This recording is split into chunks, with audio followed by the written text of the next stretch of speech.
You got anything, Reverend Thomas? Yeah, I think for me, it was, friendship, relationship. Particularly for you all, when you're young, you assume that all the friendships you have, you're going to take into your 30s, 40s, 50s, and 60s. But, sometimes when you're trying to go certain places in life, you realize everybody that's with you now isn't going to be with you when you get there. And sometimes it's stressful. You have friends you grew up with, and, at some point you get to a stage and you're just going different directions in life. And sometimes some of those friendships you have to sacrifice. Everybody can't go with you where you're going. And I think a lot of people hinder their path and hinder their growth because they're holding on to people or allowing people to hold on to them beyond their time and phase in your life. And sometimes you have to evaluate, friendship, relationship, and ask yourself, is it hindering you from getting where you're going?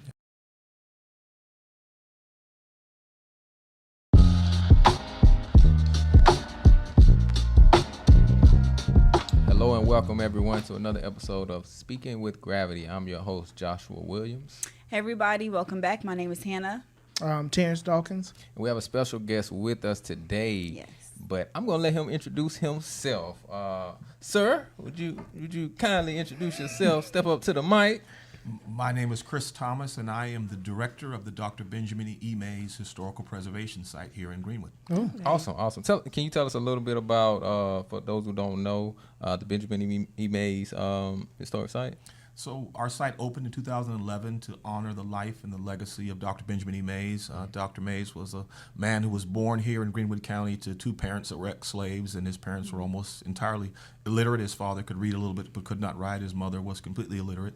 And Mays rises out of those conditions to go on to be to get a bachelor's degree from Bates College in Lewiston, Maine, to get a master's and PhD from the University of Chicago, and he is considered the principal founder of the civil rights movement. That most of what we know that becomes the civil rights movement come from the mind and the pen of Ben Mays. But before he gets there, he had to overcome a lot of obstacles to get to the path that his life took him to.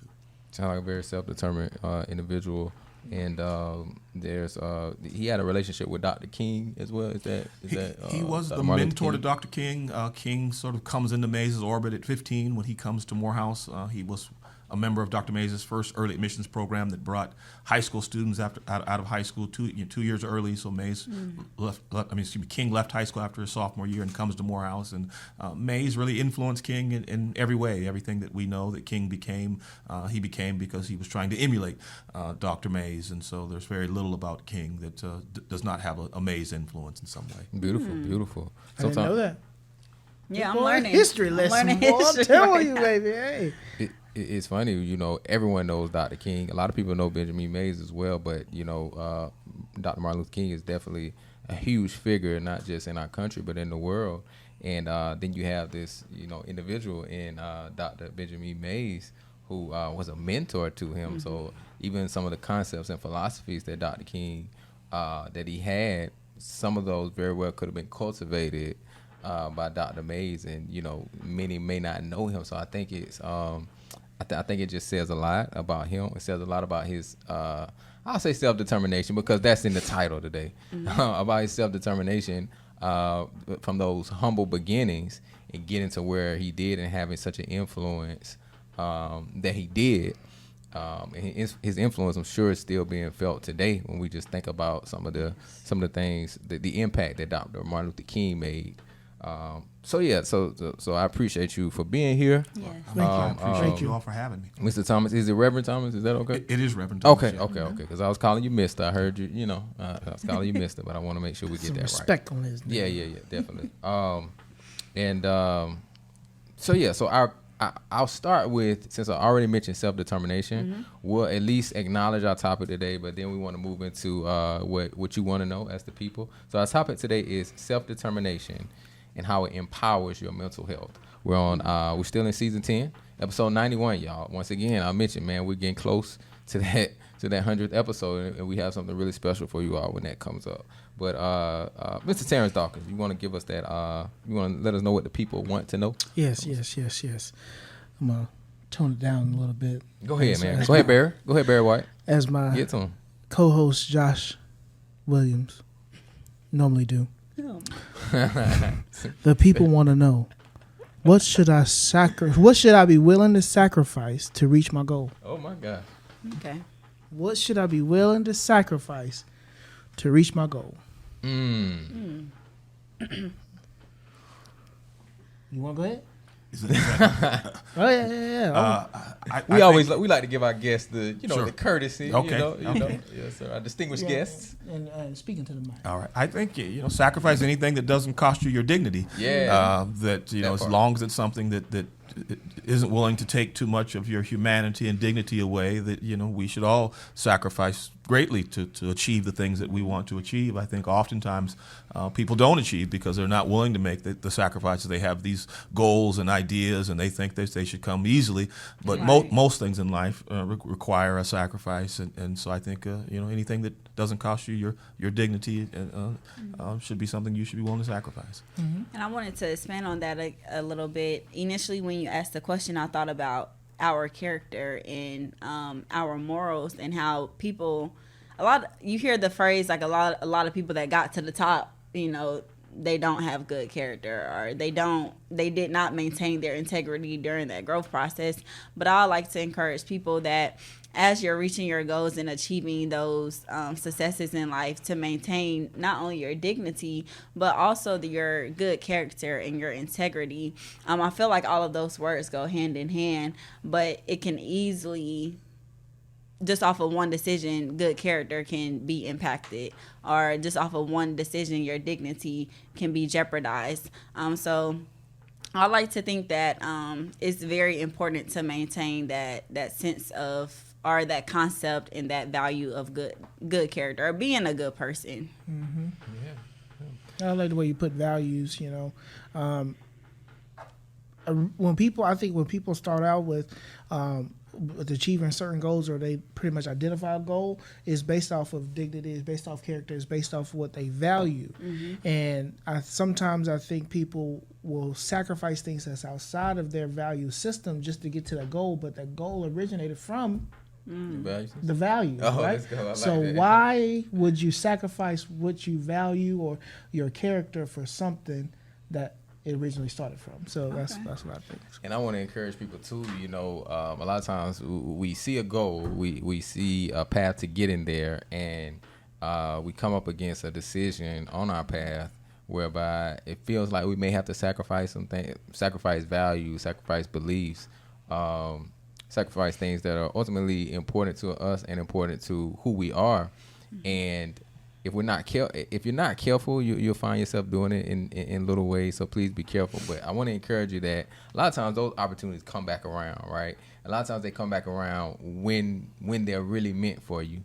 And we can a lot of times think, oh man, I got to make this decision right now. I got to go with it right now.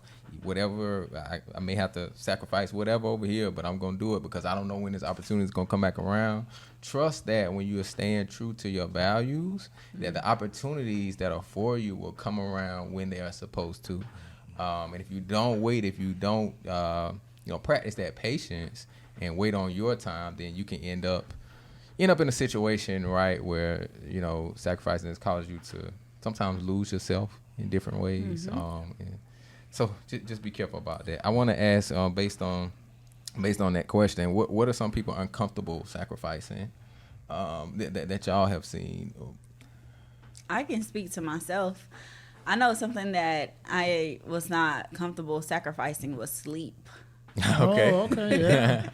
I wanted to, and I say this because something I used to do during my childhood was read every single night before I went to bed. Good habit, yeah. And it was a good habit, very great habit. And throughout some years of my life, I compromised that for sleep. And in exchange for that compromise, I saw that I wasn't growing internally. I might have been growing academically, and I might have been growing, towards my degree, but internally I was not growing because an important part of me was missing. And it's because I wanted to sleep. I wanted those extra 30 minutes of sleep, or even in the morning when I knew I should be working out. Well, I wanted that extra 30 minutes and an hour of rest, and my body reflected those decisions. So something that's been hard for me, or I should say challenging, and the determining factor in reaching my goals or not is sleep. I'm a sleepy girl, y'all. No, that's fine. but I had to learn how to bring some discipline into that area of my life and cut out some things that did not relate to those core values, or cut out some things that did not align with my goals in life, so that I could not only get proper rest, but I could also make those sacrifices to reach my goals. So that's a funny example, but it's so true. It's so true. Anybody that knows me knows that I like to get my rest. I like to get my beauty rest, y'all. But at what cost? At what cost am I going to allow resting and sleeping to interfere with my ultimate goals that are more important? And I do like me a good nap. I ain't even gonna lie. Who doesn't? I'm gonna sleep on them now. Yeah. But I think for me, it's something that, especially within the last couple of years, there's been certain goals that and benchmarks that I've been wanting to hit, and I've learned that in the process of trying to hit those benchmarks, I sacrificed my self-care, which could lead to like burnout and feeling overwhelmed and feeling stressed, and which has its own consequences within that. So something that I've had to back up and look at is not sacrificing that self-care, to be like, I'm going to take this nap today, even though I got XYZ to do, because I know I need it, or taking a step back from, I know, this is probably going to get me closer to my goal, but like Josh said, this opportunity, or I can do this later type thing. So being able to prioritize things so where I can still fit into self-care. So, Okay. Yep. You got anything, Reverend Thomas? Yeah, I think for me, it was, friendship, relationship. When, particularly for you all, when you're young, you assume that all the friendships you have, you're going to take into your 30s, 40s, 50s, and 60s. But, sometimes when you're trying to go certain places in life, you realize everybody that's with you now isn't going to be with you when you get there. And sometimes it's stressful. You have friends you grew up with, and, at some point you get to a stage and you're just going different directions in life.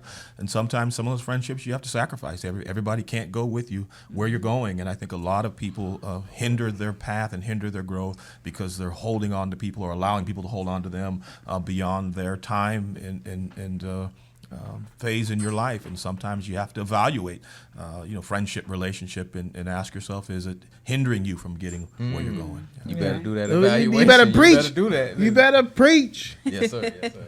One thing for me is time. Sacrificing time is. Well, I say. So it kind of depends with me. I recognize how sacrificing time, say with family, how that can affect them, and so keep in mind of the things that you are sacrificing, how it can affect the ones that you care about, your loved ones as well. Sometimes it's it's tough for me to. I'm a worker, right, and so sometimes it's tough for me to sacrifice my time. I have to be intentional about it. I'll say that to put down, whatever work that I have going on. Sometimes I'll be working at night, and I get a look from my wife, and okay, let me put that down. But that's one for me. Okay. I think time well spent on the question that the people out there want to know. So thank you all, as always, for your questions and your feedback. Can I interject something? Yes. So I'm married almost 32 years, raised 5 children, Yes, sir. and never have I sacrificed my family. And I don't encourage anyone to sacrifice your family, the time with your children, the time with your spouse. Yeah. Those are the things that should be cherished and maintained, and you should not sacrifice your family for success. Definitely. And sometimes, you all be careful too, because I know, you can get on jobs and in careers where, it's almost like you feel pressure to sacrifice that. So that's when you want to bring yourself back to your values, and just remembering the ones that you love. And I think one thing I think about is, we have these values. We want to make sure that our values are in alignment with the right things too, though. Because I've had values in the past, but those values wouldn't necessarily lead me to the in the right direction, right? So sometimes we have goals that are aligned with values. They're aligned with our values, but if our values aren't right in the first place, if our values aren't like honesty and gratitude and things like that, then if we have ugly values, guess what we're gonna end up? We're gonna end up with some ugly goals, and we're gonna end up in some ugly places. So just remembering to bring our importance back in. Remember the importance of bringing our values in alignment with righteous thinking. I say Okay. righteous thinking. Our cutie of the hour. Yeah. I appreciate y'all input on that too. Our cutie of the hour. Yep. So our QD of the hour, it relates to our title of self-determination. Self-determination empowers your mental health. So that today's QD of the hour says, according to the World Health Organization (WHO), self-determination is crucial for personal growth, resilience, and overall life satisfaction. And relating to this QD of the hour, I definitely agree. I feel like those three factors, personal growth, resilience, and overall life satisfaction, it directly correlates with how determined you are within yourself. And can we tackle self-determination? What is that exactly to you all? Whoever wants to take it. But what is self-determination to you all? I think that's using the tools that you have to yourself personally, to use them to push you beyond the barriers and restrictions in your life that are keeping you to get to the things in life that you aspire to do and to be. Sometimes we think that it's external factors that contribute to our success, and oftentimes it's not. And Mays had a great quote. He said, "It's not in your environment; it's you. The quality of your mind, the integrity of your soul, and the determination of your will that will decide your future and shape your life." And Dr. Mays didn't believe that your environment was the greatest determinant of your outcomes in life, and he pushed this idea that it's internal things that ultimately will lead to your success and your outcomes in life, and I think that's what self-determination is. Beautiful. It's your internal environment. I'm not gonna follow that up. I'm just saying that was said perfectly. Right. That I appreciate you sharing that. I don't have nothing after that one. And I also want to highlight that I know personally I can get in this mentality where I can allow external factors to impact my self-determination. And that shouldn't be. Similar to what you said, Reverend, is that those self-determining factors, they start within ourselves. It starts internally. And I feel like it's up to us to create that separation between allowing external factors such as finances or the environment you came from or your family history to impact you internally, and more importantly to impact your future goals and successes. So, question: how do we bring ourselves back then to that internal point that we're talking about, and not allowing those external factors to really dictate our self-determination? How do we bring ourselves back where we need to be? I think it kind of starts with like awareness, maybe. I think just being aware of maybe if I'm aware that maybe I'm losing motivation or determination to do things, taking that step back and like we said on the previous episode, being curious about why is this, what's going on in my environment, what's going on internally, what's going on with my thoughts, that's really impacting my motivation or to move forward towards these goals. Again, it's not the external factors, but like you said, if I'm not aware of the external factors or these other circumstances that's impacting me internally, then I can't really make a change. So I think awareness is a very big part of it to start with. Yeah. And almost for me, it's like, and somebody I'm sure already said it, but just looking inside, there's a lot of self-concepts out there. You got self-determination, right? Self-awareness, self-confidence, self-realization. And they all talk about getting away from the external and looking inside. So I think with self-determination, I think to your point, it starts with that self-awareness. And I think, and with that is being aware of the things that are going on inside of you, right? As we've been saying. Then there's a self-realization thing, right? Realizing how are these things, I'm aware now of what's going on inside of me. How are these things affecting me? And then somewhere along the way, if you can build that self-confidence to me is so important in relation to self-determination. A lot of times I think about myself in the past when I didn't feel as confident, I didn't feel as empowered to make those to make those decisions and those choices, to be self-determined, I would say. Okay. To kind of help to dictate, and I say help to dictate because I don't believe my actions will always take me exactly where I want, but help to dictate where I'm going. I feel like self-confidence is really big when we're thinking about self-determination. Yeah. I think that people also have to realize that in our lives, there are a lot of exterior barriers that are placed upon you, even when you're a child, before you even realize that these barriers are there. The things that your family says to you, your teachers say to you. So you have to address all of the things that people said to you that you can't do, you can't be, you can't become, whether they directly said it to you or you just looked at your environment and you said, I can't go to college because nobody in my family went to college. I can't do this because no one in my environment has done this. And so I think people have to address the restrictions that are placed upon them and how these restrictions address, their own minds. And I'll give you another, May's example, if you don't mind. But, he was born into a world where there were very little expectations educationally on black people. And he was very bothered by the notion of black inferiority. And so instead of him just succumbing to it when he was a child, he basically went to his mother and said, Mama, if God had made me inferior, I never would pray to a God like that. And his mom was bothered by this. She was a very religious lady.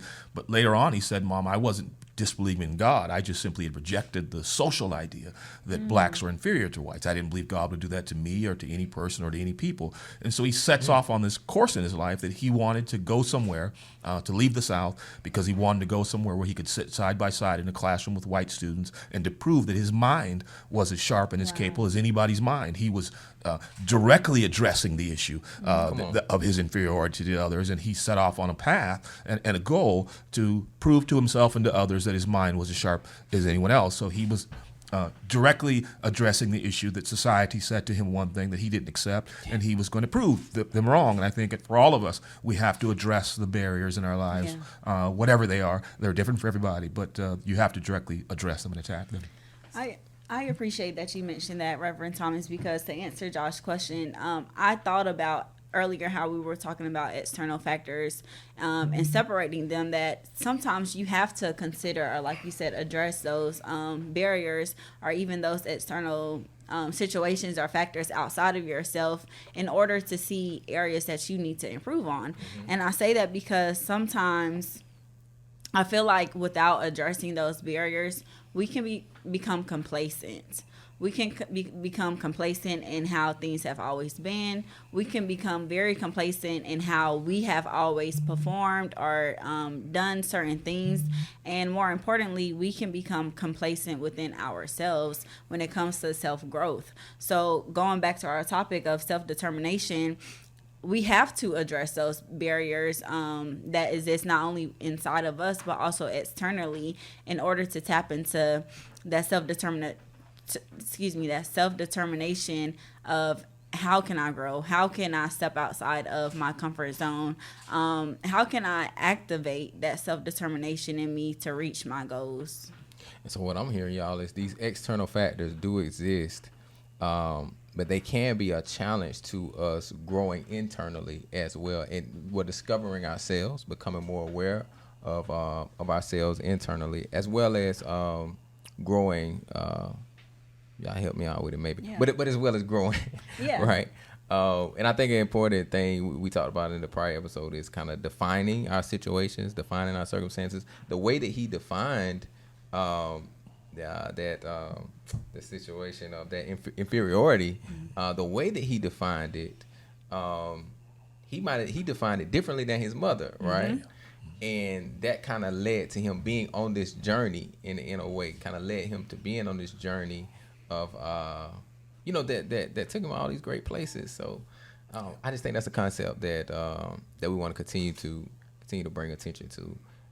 Those not ignoring those external factors, but using them as a challenge for our own personal growth. Yeah. I agree. And I said earlier, I raised 4 sons and a daughter, and I've always taught my kids to don't accept the barriers that are placed on you, because kids go to school, and literally by a first grade teacher, she can tell a child whether she thinks he's academically exceptional or academically weak, or and so very early on, kids develop these ideas of what they think they can accomplish based upon what an adult told them. The adult could be completely wrong, but somehow if you are in an educational environment, for instance, where the adults in your world tell you that you're not academically or intellectually strong, you'll accept that. And you have kids walking around that have brilliant minds that sit there and think, I can't do this, or I can't do that, or I can't accomplish this, because they've accepted the barriers that people have placed on them. And somehow, we all do have natural barriers. All of us, like, I'd like to run a sub 10 100, but I can't, and I never have, never will. But that doesn't mean that I couldn't improve upon what abilities I did have. So I could have been running a 12-second 100, and I could get to 11. So I think we have to really take an inventory of what kind of barriers have your environment placed upon you, and have you actually accepted those barriers and internalized them, because they become as real as a wall if you have actually accepted them, internalized them. Yeah, accepted them. So I appreciate that you acknowledge that, and it made me think about a question. I just want to switch gears a little bit, but how does self-determination impact or empower your mental health? Or can it, how does having self-determination on the inside, how does that empower our mental health? I'll start off with that one. So I work at a college counseling center, and a lot of what I'm hearing from students is, I just don't have the motivation to go to class, or I don't have the motivation to do my work, don't have the motivation to be social. So I feel like that whole piece of, they don't have that self-determination because of, like you said, barriers either placed on them by society, or barriers placed on them, for themselves, or they'll say, I can't do this because of X, Y, Z. I don't have enough time. So they put all these different stipulations around why they can't do things, which then can impact their determination to do things, which then can lead to, now I'm depressed and I don't want to leave my room, or now I'm very anxious, so I avoid certain situations. So I feel like that whole self-determination of looking forward to something, or looking forward to doing something, can have a cascade effect on other areas, whether that's school, whether that's work, whether that's relationships, whether that's intimate or personal. So I think that's how it can be impacting your mental health. So it's almost like they're looking at what they can't do, or some of what I'm seeing, yes. Yeah. In that particular setting, yes. Gosh, no, I get it. It's funny because I've seen people do it, and I'm sure I've even done it. I challenge myself not to do it though. I feel like when I do it, I feel like I'm doing myself a disservice. Yeah, man, I appreciate that. For me, it's we were talking about self-determination and the bearing that it has on your mental health. I think so. For me, it's vision, right? If I'm not able to be self-determined, as in if I'm not able to say,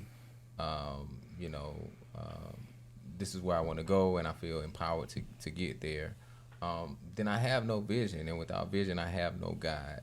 And without a guide, then my mental health could definitely suffer. I could become, I would say, less confident in where I'm in myself, right, and in where my life is going, because I have no guide. But where I'm able to set goals, I'll say goal setting is really big. That's what vision for me comes in. It's like having a vision. This is where I want to be. Then I can set goals. That's really important to me, but because without those goals, and without me knowing where I want to go, then it's like I'm just out here, and I expose myself then to just all kinds of things. I just leave myself kind of out there, kind of open for whatever. So I think that having a vision and having goals kind of governs me and governs my actions. Then I'm less likely to take risks that don't align with where I'm determined to go, because I know where I'm trying to get, and I don't want to risk that. So when we don't have a vision, or we don't have goals of getting somewhere, we leave ourselves open to to sacrificing, like we said earlier, to sacrificing. To sacrifice. Yeah, I'm gonna end right there, but I can just keep on going. So what I'm hearing is that self-determination leads you to goal setting and creating a vision, and by accomplishing those goals and that vision, that impacts your mental health positively. Thank you. I feel heard. and seen.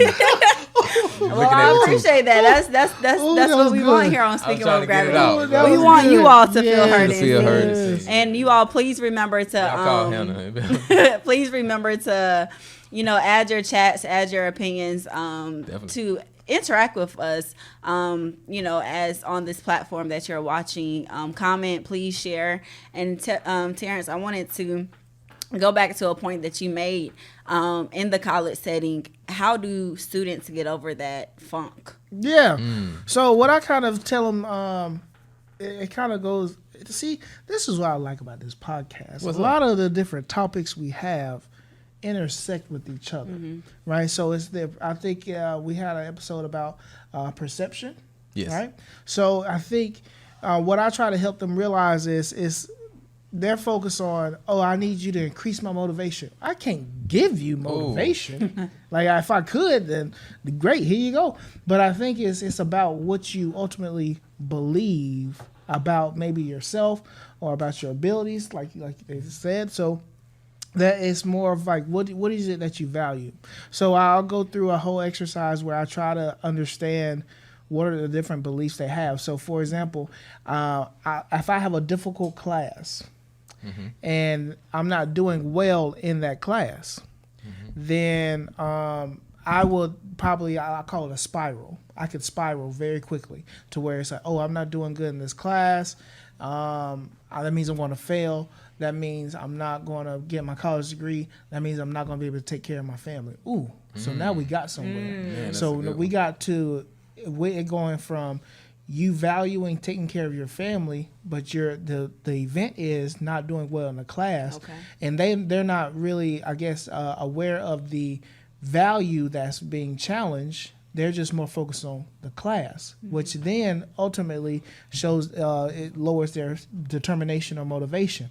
So when I show them what they're necessarily afraid of, that fear, then we can start working on the underlying issue, not necessarily the motivation. So it's about what do you perceive the issue to be, and what do we tackling to work on. So that's what I do with them to try to help get them.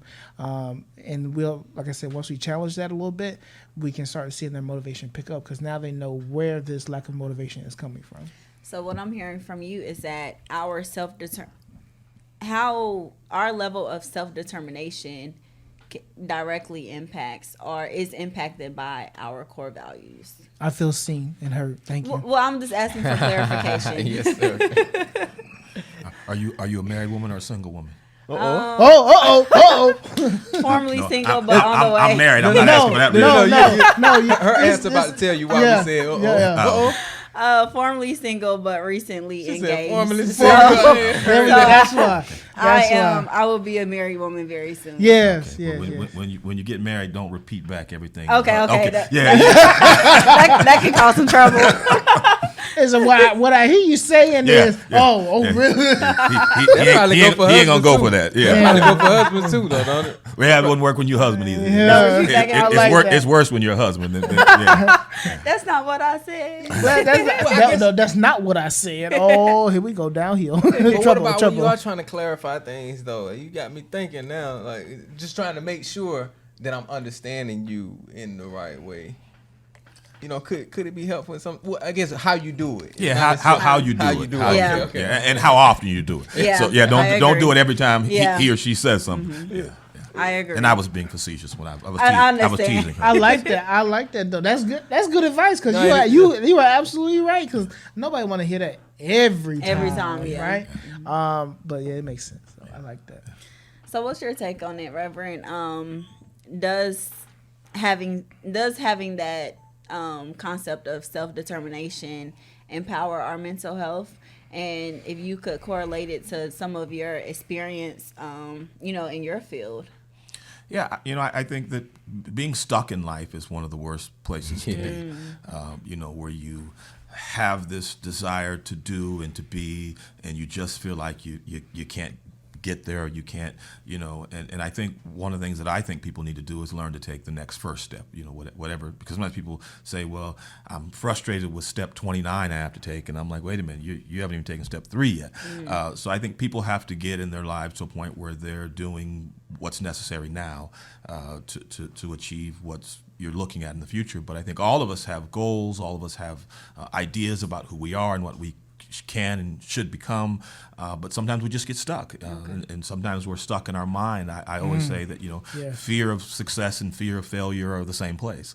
They're different fears, but they're the same place. You're not moving, you're not taking steps to move forward because you're afraid of failing, and you're not moving, you're not taking steps forward because you're afraid of succeeding. And so I think for all of us, self-determination has to be the person that can look at themselves and look at their situation and take the necessary steps to get from where you are to where you're trying to go, because sometimes, again, people just sit for, I'm a little older than you guys, but I know people that have sat for years, that friends of mine that, should have gone to college in the 80s, and now they're like 60 talking about going back and getting a college degree, when, you had 40 years to do that, but there were real obstacles in their lives that kept them from thinking, believing that they could. And so I think people's self-determination, a lot of that is just getting your own self together to say, let me take that next significant step to get to where I'm going. Okay. That word stuck out to me. People do get stuck, right? And like you said, their minds and what they believe about the situation or the obstacles or barriers, and sometimes it's hard to overcome that at times. And I think that's probably why me as a therapist, my job is to try to help people get past that stuck point, but not give them the answers, but show them that again, it starts with them. They have to do some type of action. They have to have that self-motivation or self-determination to get past this point, so that we can then do some work to help improve the barriers or circumstances that they are having. Yeah. My mother, I told Kirby, I wasn't sure if I was going to share this, but I grew up with a mother who had depression. Eventually, by the time I get to high school, she had a good job with the state. She just quit her job, and then just basically sat, not even in her room, but another room we had in the house, and just barely ate. By the time I was a senior, she was emaciated at probably 70-something pounds.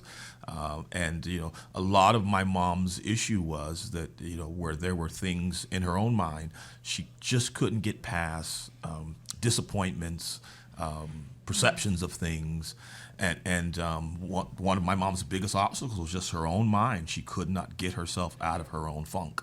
And I get, schizophrenia is a mental illness. I'm not saying it's not, but a lot of it is just. And I remember one time I was sitting with my mom, and we had gone to the beach, and we were sitting on a sunny day, and all of a sudden these clouds rolled in.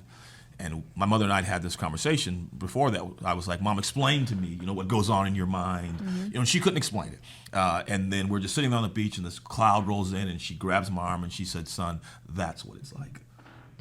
Just this fog rolls, this funk rolls in, and she can't get it out. And a lot of us deal with that in various ways, various capacities. We just get to a place in our own mind and our own thought where we just can't get out of our own way. And I think people have to, clear out things, like I've learned with my own mental health, to do things like clear out my email inbox, to just keep things cleared out of my life. Because if I don't, things just get built up, and it just becomes, like a fog. And I think people to be self-determined really is maintaining those things in your life that can be, the totality of them can become overwhelming barriers to you moving forward. And people have to take that kind of inventory for themselves. Yeah. I really appreciate and thank you for sharing that personal experience about your mother. And I just from hearing you talk, I see how it shaped you as an individual, and probably how empathetic you are towards other people simply because of that experience.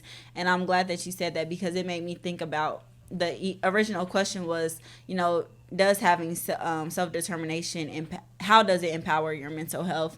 But right now I'm understanding that having a mental health condition can also impact that factor of self-determination and how high or low it is. Sometimes mental health can impact our brain so much, and the chemistry of our brain, or even not just the actual mental health condition, but even the side effects of medicine that you're taking for the mental health condition can impact motivation, can impact your self-confidence, can impact those internal factors that, other people have, you may not have. So I think that's why it's so important to look at things from a larger scope and not just look at one piece of the puzzle, because once we view things from a larger scope, we're able to see where are the missing pieces and how we can fill those voids in life. And I say that because what your mom needed at that time was community. What she needed from you while y'all were sitting on the beach was just for you to look. Sure. She didn't need medication at that time. No. She needed that sense of community. That was the missing piece that she needed to feel heard, to feel seen. I know we were laughing about that, but that's so important. Sure. And I'm sure, just using that example, that could have added to whatever she was going, that could have positively impacted whatever challenge she was going through that day. So I'm glad that you shared that personal experience with us. That's awesome, man. I was just thinking, what have y'all found to help when when you're in those type of funks? Not saying that everyone's is the same. We mentioned things like schizophrenia. Some folks actually have disorders, but when you're in those funks, how to get out so that you can be in a place where you're empowered to determine, your destiny. Not saying you have full control, but to determine where you want to be and where you want to go in life. What have y'all found to help? And one thing that I heard was kind of taking things out. I heard from you, Reverend Thomas, because feeling overwhelmed, when you was talking about emails, man, that resonated with me. Or text messages. Stop playing, man. What is it? I got a new phone, so I got it. I'm going to tell you how many unread. That was something personal, I guess. That's an ongoing joke. I had 2 unread messages. Woo, that's growth, baby. That's Speaking with gravity phone. Helped change Josh's life. Well, no, that's on one phone. I still got my old phone, too. I got 2 phones. But another thing I thought about was kind of was something we talked about on another episode. Was like reframing and kind of renewing your mind, and kind of related to what you were saying, Dr. Thomas, taking things out. You also have to put some things in. Sure. I think as you're taking things out, so continue to put good things in. And I think when we think about good things, thinking about beliefs, affirmations, right, about yourself and about your faith. Or affirmations that align with your faith or that reconfirm your faith, I think is very important. And you think about how do you even get there to the point where you can accept those good things. And there has to be like a level of humility in the sense of understanding that you don't know it all, right? That you don't know everything. You've been defining things in a certain way, and that's partly what's been keeping you in that funk. But if you can understand that, hey, if you be humble enough to understand, hey, I'm not always right, even about how I think I feel right now. There are other ways to look at this. If you can be in that place, then you can kind of reposition the way that you're thinking about some of these things. So that's my take on that. Okay. Reverend Thomas, we want to make sure we're getting close to end time here. We want to make sure that we give you some time here at the end to just any thoughts that you may have to get those out. Any thoughts you may have for our viewers based on the episode today about self-determination. What we were just talking about a second ago, I think it's also important to take inventory of the people that are around you. Yes. Because oftentimes if you are in a funk and everybody around you supports your funk, then you're really in a bad situation. You have to get to where you allow people in your life that will challenge you, because everybody, I have a son and I think he calls me only for that reason, because he kind of tends to be a woe is me, everybody, and I'm a son, stop that, pull yourself up by your bootstraps, get yourself together, you're responsible for yourself. That's me. And there was a time in his life where he shied away from me because he didn't want Dad's impact, because he knew it was going to be different than his own. But I think that all of us, have to have a circle of people that challenge our beliefs, that challenge our doubts, that challenge our lack, and always keep pointing us to a place where we can do more, be more. And I think, just to sort of end, I guess, with Dr. Mays, that was his effectiveness, that he was a man that had really believed that young people should aspire to great heights, should seek to great things. He had these sayings like the tragedy in life is not failure, but it's low aim. He was a person that was always challenging young people and to shoot for the stars. Yes. He told the Morehouse men, when you leave here, I want you to leave here believing whatever is possible under the sun, that a Morehouse man can do it. And so that was one of his great things. He was always challenging young men, particularly African American young men, to reach for higher possibilities, and a lot of these young men said it was tough initially because they didn't come from environments where someone was telling them that you can be whatever you aspire to be. And then he said, that and if you shoot for something and you don't make it, that's not the tragedy. The tragedy is not winning all the time. The tragedy is not trying, not having a competition to enter into. And so I think that people need to be challenged in life. As parents, we should challenge our children. Don't ever let your kids abide by the expectations that their environment has placed upon them. Yes, sir. Challenge them to go beyond what they believe they can do. Challenge them to go beyond what the teachers said they could do. Because for my children, if I would have let Greenwood District 50 determine for my kids their outcome, I wouldn't. I'm soon to have 4 college graduate black males, and certainly that motivation didn't come from the teachers and folks that were around them. So I think that we all need to challenge ourselves and to create a community or an environment, people that challenge us as well. Mm-hmm. I appreciate that. And I'm not sure if you referenced this quote earlier by Dr. Mays, but it says, and if so, then I just want to repeat it because it just stood out to me. But the tragedy of life is often not in our failure, but rather in our complacency. Not in our doing too much, but rather in our doing too little. Not in our living above our ability, but rather in living below our capacities. Awesome. So it sounds like goal setting is one of the ways or one of the interventions where we can empower ourselves, where we can build that self-determination to improve our mental health, but ultimately just to improve our quality of life as well. Awesome. Well, thank you, Dr. Mays. And thank you, Reverend Thomas. Yes. And I want to say thank you to Dr. Mays just for influencing this episode as much as he has, and all the people that he has. Yeah, we'll give him a round of Thank applause. you. And then we'll thank Reverend Thomas, our guest, for being here with us. We'll give him a round of applause as well. Thank you for having me. Thank you. Yes, sir. We appreciate all your wisdom and definitely welcome you back. So thank you all. Thank you all. Clap for yourselves out there. Thank you all for joining us on this journey to unlock self-determination.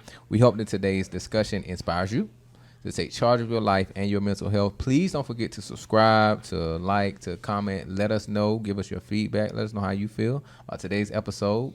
Any questions you may have as well, please connect with us on social media for updates and for resources. Remember, your path to empowerment begins with the choices you make today. Until then, this is Speaking with Gravity. Y'all take care.